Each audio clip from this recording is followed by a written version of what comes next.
বিকশিত ভাৰতৰ এটা পদক্ষেপ হিচাপে আমি থলুৱাভাৱে পোৱা বস্তুৰে ভাৰতৰ অৰ্থনীতিক কিছু পৰিমাণে অৰিহণা যোগাব বুলি আশা কৰিলোঁ। এই ক্ষেত্ৰত আমি টান কাঠেৰে ঢেঁকী প্ৰস্তুত কৰি আমি হয়তো ভাৰতৰ অৰ্থনীতিক কিছু পৰিমাণে অৰিহণা যোগাব পাৰিম। ঢেঁকী হৈছে চাউল, আটা, হালধি গুড়ি কৰিবলৈ ব্যৱহাৰ কৰা এবিধ কাঠৰ আহিলা। অসমীয়াৰ লগতে বিভিন্ন জাতি জনজাতিৰ লোকেও ঢেঁকী ব্যৱহাৰ কৰা দেখা যায়। পূৰ্বতে বহুতে ধান, ঘেঁহু ইত্যাদি খুন্দি চাউল, আটা, চিৰা প্ৰস্তুত কৰিবলৈ ঢেঁকী ব্যৱহাৰ কৰিছিল। আধুনিক যুগৰ সেইবোৰ কাম যন্ত্ৰৰ দ্বাৰা কৰা হয়, কিন্তু বৰ্তমান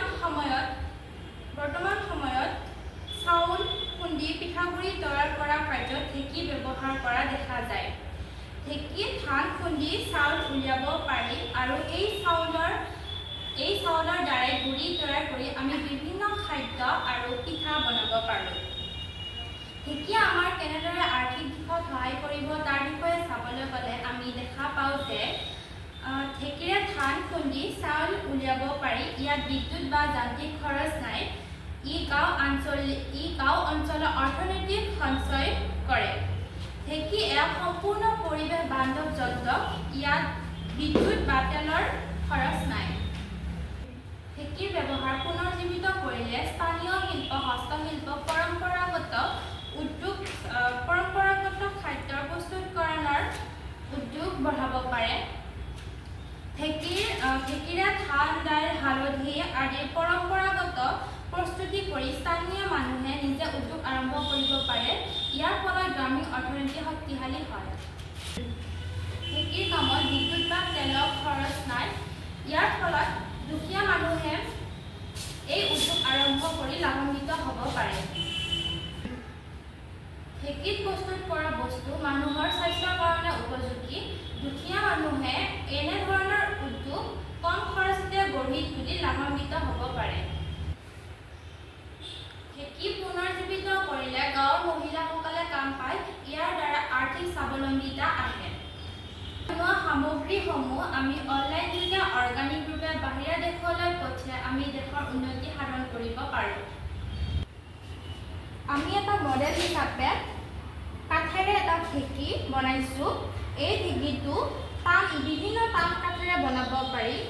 এই ঢেঁকীত যিটো আমি চাউল খুন্দিবৰ কাৰণে ঢেঁকীত এই খুন্দা বস্তুটো এইটো ঢেঁকী থোৰা বুলি কোৱা হয় আৰু ঢেঁকীৰ দৰে ৰাখিবৰ কাৰণে এইটো কাটাৰা বুলি কোৱা হয়। চাউলখিনি আমি যিকোনো বস্তু আমি ইয়াতে ঢেঁকীত খুন্দিব পাৰোঁ। আমি চাউল খুন্দিবৰ কাৰণে চাউলখিনি প্ৰথমতে ভালদৰে ধুই তিয়াই থ'ব লাগে আৰু তাৰ পাছত আমি চাউলখিনি পানীৰ পৰা উঠাই ইয়াতে খুন্দিব পাৰোঁ আৰু খুন্দাৰ পাছত এনেধৰণে গুড়ি তৈয়াৰ হয়। এই গুড়িখিনিক আমি অসমীয়া সমাজত পিঠাগুড়ি বুলি কওঁ।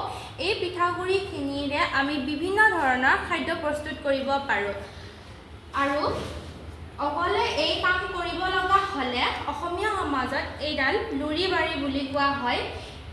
ইয়াৰে আমি এনেকৈ চাউলখিনি চপাব পাৰোঁ। এই মডেলটো প্ৰস্তুত কৰাৰ ক্ষেত্ৰত মোৰ লগত আছে। নমস্কাৰ, মোৰ নাম শ্ৰী নিহাৰী দেৱী। নমস্কাৰ, মোৰ নাম শ্ৰী অনন্ত মণ্ডল। নমস্কাৰ, মোৰ নাম শ্ৰী দীপশিখা ডেকা। নমস্কাৰ, মোৰ নাম শ্ৰী নিকিতা নেকি। নমস্কাৰ, মোৰ নাম শ্ৰী সাগৰিকা ডেকা।